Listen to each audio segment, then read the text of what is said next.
gonna be part one of the Super Beetle build. Really, it's just a tear down and rebuild. We just got new tires for it, new used tires, new tires. Right now, we're currently working on new pistons and cylinders.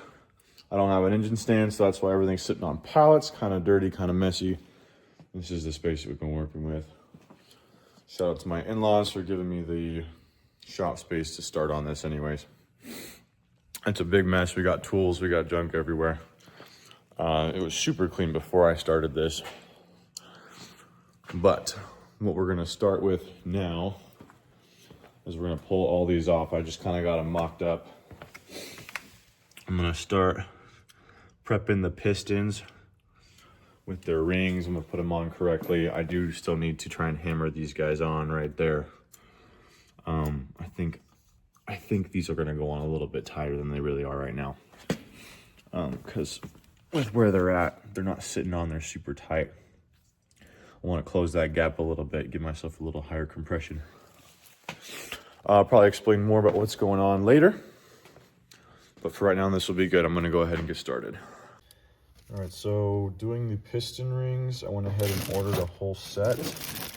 Actually, they came with my new pistons and cylinders.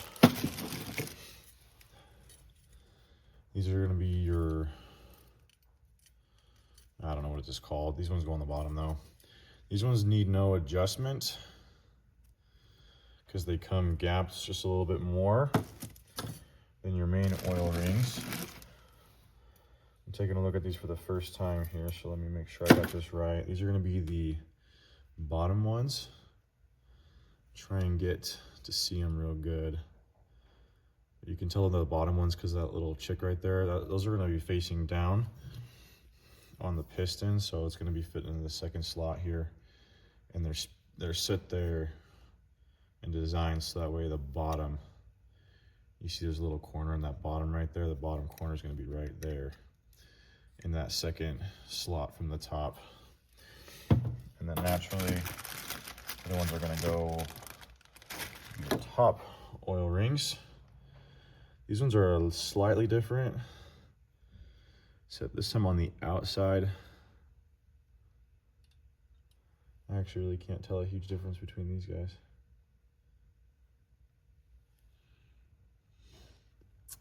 Anyways, this will be your top guy. This one also scrapes down. So it'll be set like that. Try and get that to focus here for you. See if it will. There we go. You see there's kind of a groove or a bevel on the outside right here. To my knowledge, actually, nope, it looks like there's a bevel on both sides. So this really can go either way. Sometimes the manufacturer will put top or write the word top on that. In that case, top is going to be facing the top of the piston.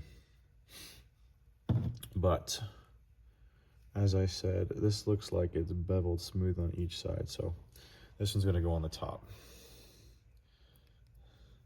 And it doesn't matter which way it faces because they're smooth on both ends here. Inside is sharp on both sides, so I'm not worried about that too much. But we're gonna be doing gapping right now.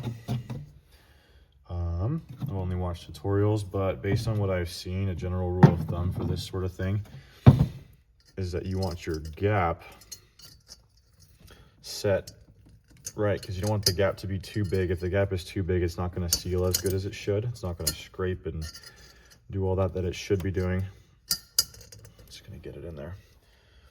And then you also want it to be not too small because engines get hot. And if an engine gets hot, there's going to be expansion in the rings and all the components. As a general rule of thumb, per inch of bore, so that's inch from here to here, the diameter, you're going to want about 0.0045 millimeters, or thousandths, I guess, sorry, not millimeters, 0.0045 inches of gap. So if it's a much larger piston, the ring's a lot bigger, that also is a lot more material that will expand and then close that gap. And so you want that gap, the bigger the bore is, to be a little bit bigger to that specification. So these are about 3.55, 3.56 inches across. And so using that, it's just over 16, but I don't want to go 16 and have it be too small. So we're gonna play it safe and we're gonna go with the 17 here. And that gap is actually perfect out of the container. It's like they sent them and they knew what gap we wanted. Let me just make sure it's not too big. Oh, I can even fit an 18 in there.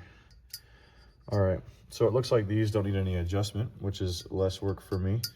But with any new piece, you do want to check it and make sure. I'm going to check it with all of my rings here and make sure that that's fine.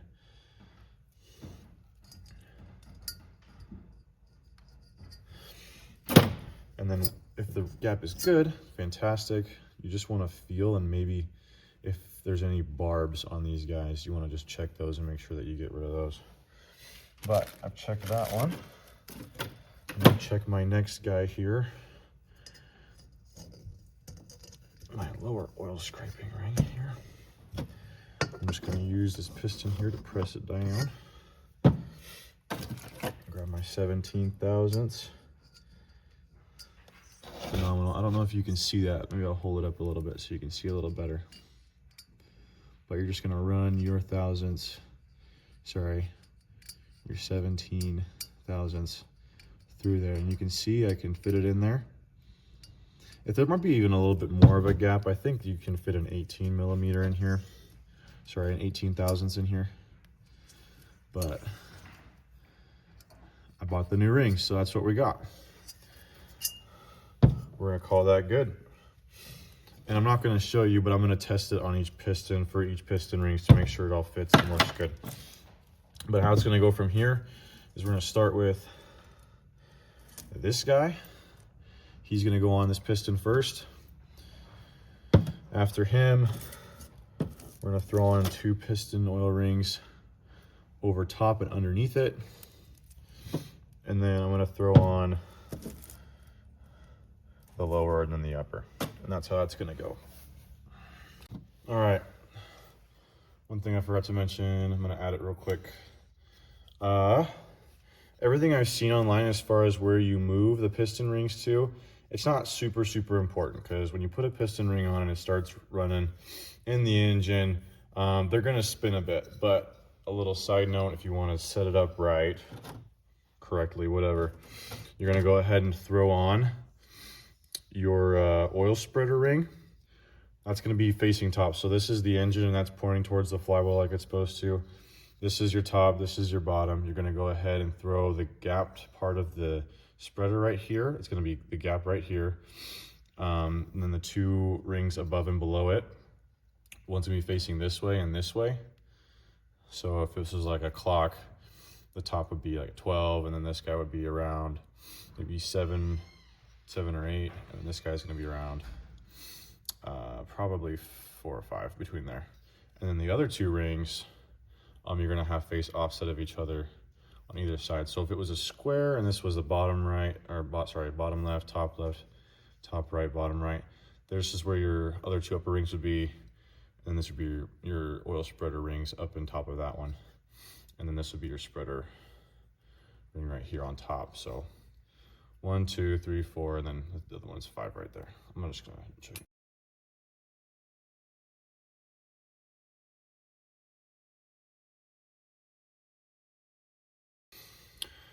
All right, so we got our piston rings on. I didn't quite get them exactly spaced how I wanted to, but like I said, these are gonna spin. So not an exact science, not breaking my heart here. This is gonna be going on again.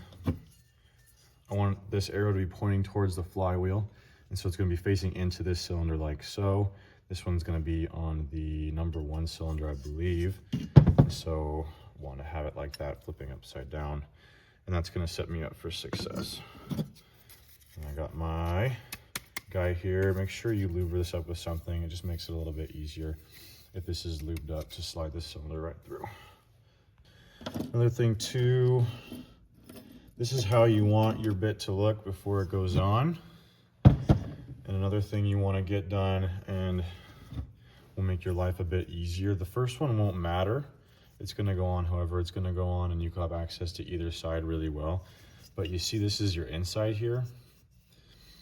And what you don't want to have happen is that you get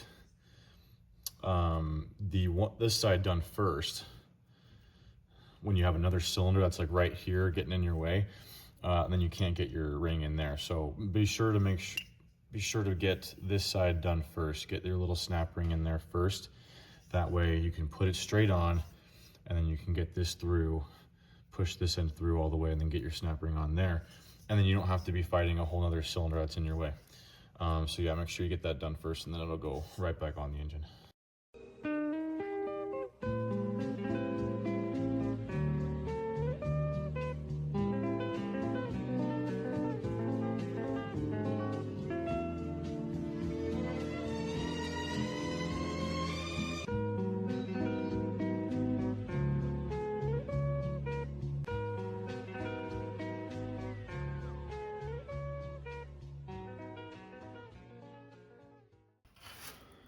So I mocked them up how I had it before when I bought this motor. That's about how many spacer shims they had here. Let it focus a little bit if it can. Anyways, these shims help.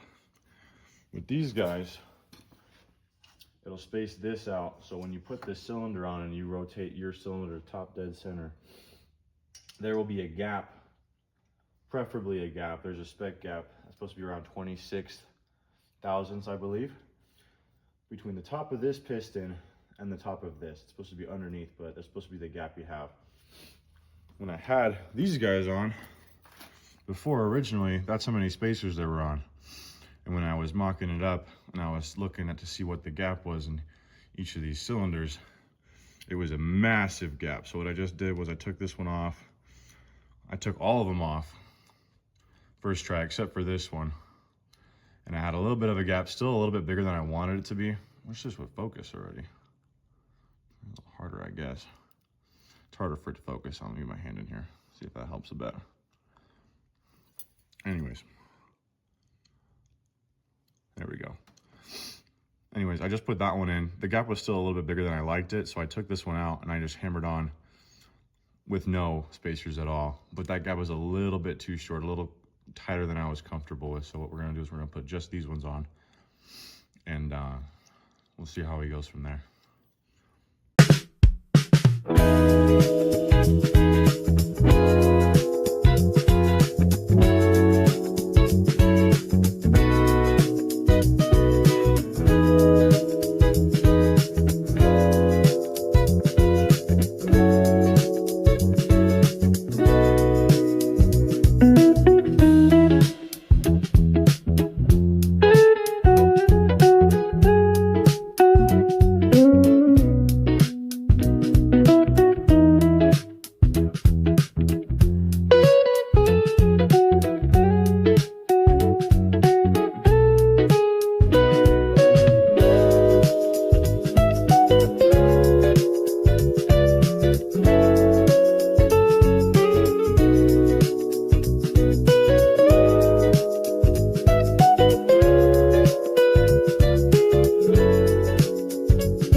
So I got all these on. Got the seals up real good. All the cylinders are on. Again, I would recommend, it's a little bit stiffer to turn now than it was, but give it a couple cranks. Make sure your clearance looks good. That still looks awesome. I need to clean these out a little bit. But good, it looks good on the other side too. I'm seeing a little bit of metal in here. Oh, maybe it's just residue or dust. It's gonna happen. Lots of new metal parts, even though we checked our gaps and whatnot. It's all gonna happen, so nothing we're too worried about. Yeah, she turns over nice. It'd be even better. So we can get some oil pumping through it. Anyways, pistons are on. Next, moving on to the heads.